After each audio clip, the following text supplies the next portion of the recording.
Hey everyone, how's it going? If you're like us, you're counting down the days until November 19th, which is when Cyberpunk 2077 drops. And to pass the time, we thought it'd be fun to explain why we think Cyberpunk is going to win Game of the Year. Of course, it's all based on things we already know, so don't worry, there's no spoilers. But before we get started, don't forget to subscribe, hit that bell, and give us a like if you enjoyed today's video. Well folks, we had a great time making this video, because like many of you, we're not so patiently waiting for this month's paycheck to come in so that we can put money aside for Cyberpunk. And in case you've been living under a rock and have no idea what this game's about, here are the spark notes. Cyberpunk 2077 is a retro-futuristic open-world RPG developed by Projekt Red, the same folks who created the Witcher series. So we're less than a month away from launch date, and we're excited. They've revealed a lot of info at the Night City Wire events, with each detail being more precious than the last. So without further ado, here are the 7 reasons why we think that Cyberpunk 2077 will be crowned 2020's Game of the Year.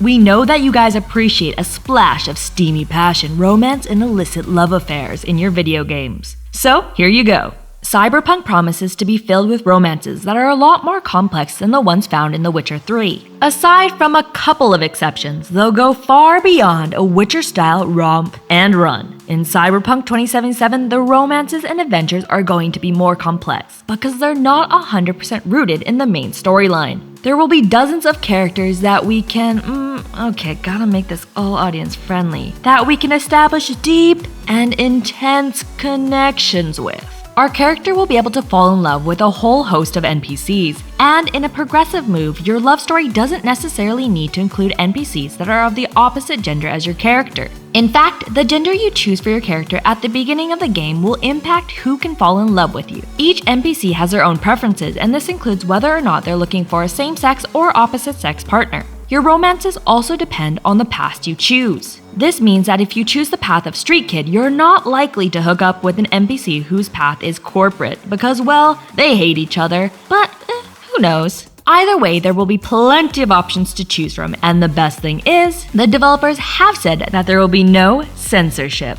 And yes, there will be one-night stands for those of you who are afraid of commitment. Violence everywhere! Who are we kidding? We were never going to get a CD Projekt game that was only moderately violent. Proof of this? Not only did they conduct a study of the game and found that it's extremely violent, to the point where you'll probably never feel safe in Night City, but they also said that getting mugged while walking home from work, for example, is super common, which is why everyone carries a weapon, especially those who are up to no good. Speaking of weapons, we've seen a ton of different ones pop up in the trailers, gameplay, and so on. They fall under different categories such as melee, tech, power, and smart. But what we're really excited about is cyberware, which is cybernetic technology that you can add to your character's body. Cyberware can be used to fight and destroy our enemies. Oh, and as the story progresses, all of the game's weapons can be upgraded through mods and chips. But if killing people isn't really your thing, Powell Sasko, the game's mission director, did say that all of the weapons do have a non-lethal option, which will allow you to incapacitate your opponent without killing them. This means you could complete the entire game without killing a single person. But with that being said, it's unlikely that we'll use this option very often, because, well, it's Night City.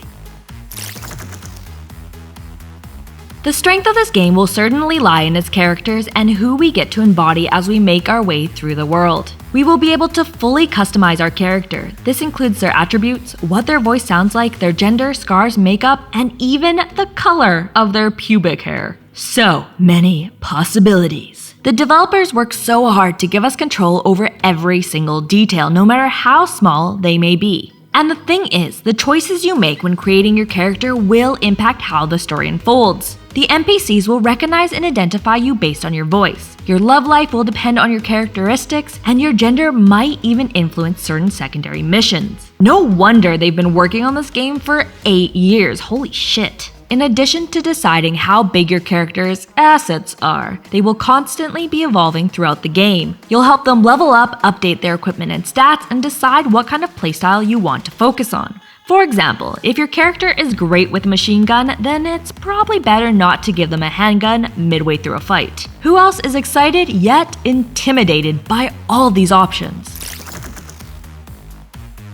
One of the main ingredients that'll make Cyberpunk 2077 really stand out is its storyline. The only downside is that it'll be shorter than the developers had originally planned, since apparently a lot of people complained that The Witcher 3's story was too long. And the Cyberpunk team really wants us to make it to the end. We like being optimistic though, and we think that with all the side quests and the potential of free DLC, that the length of this game will actually be perfect. In fact, one of the things that makes us think that Cyberpunk's story is actually going to be pretty long after all is this photo. In it, we see Yuki Nishio, the game's Japanese localization manager, standing at a table with 4 massive piles of paper. These pages are in fact Cyberpunk's script, and there's no way you can fit that much dialogue into a short game, trust us. Okay, we lied. We do have one more thing to add because CD Projekt is 10 steps ahead of the rest. They just announced that all the game's voice dialogue will be supported by realistic facial animations and full lip syncing in 10 different languages.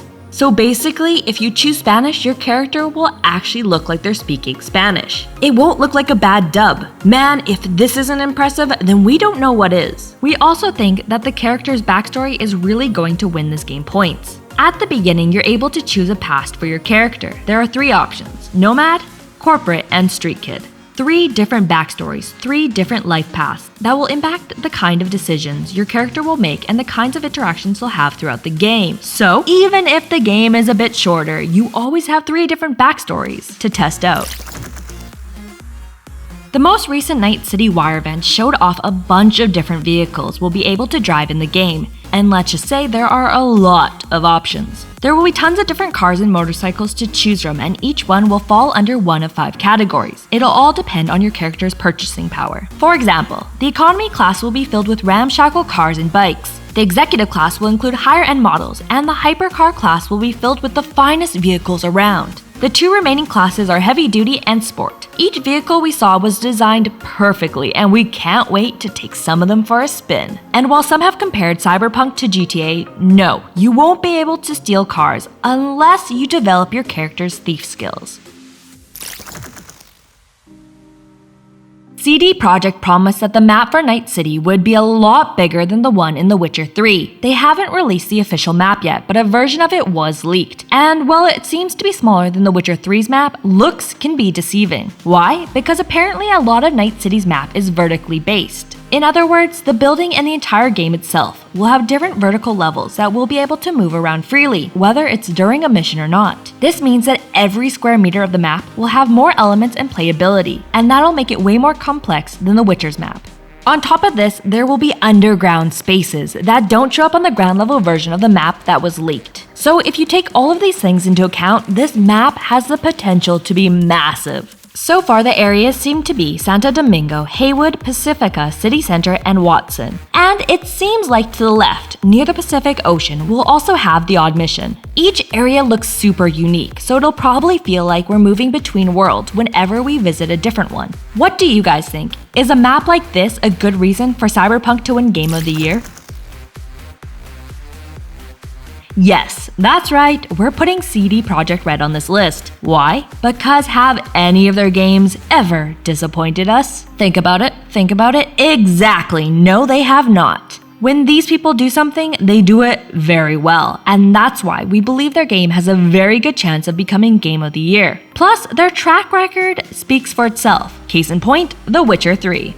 So, those are the 7 reasons why we think Cyberpunk 2077 is a strong candidate for the Game of the Year award. Can you think of any reasons we missed? Let us know in the comments if you do. The only other thing we didn't mention, because we don't think it's a real reason for a game to win, is the multiplayer mode. Cyberpunk's multiplayer will arrive sometime in 2021 and promises to be pretty damn good. Okay guys, remember, the game comes out on November 19th for PS4, Xbox One, and PC, and sometime in 2021, an upgraded version will be released for next-gen consoles. So yes, it'll be available from day one on both the PS5 and Xbox Series S and X, but without enhanced graphics, so you might want to wait. especially since if you buy it now, it'll be upgraded for free for next-gen consoles. Do you think this game will live up to our expectations? Are we hyping it up too much? What do you think? Let us know. And as always, thanks for watching and see you next time.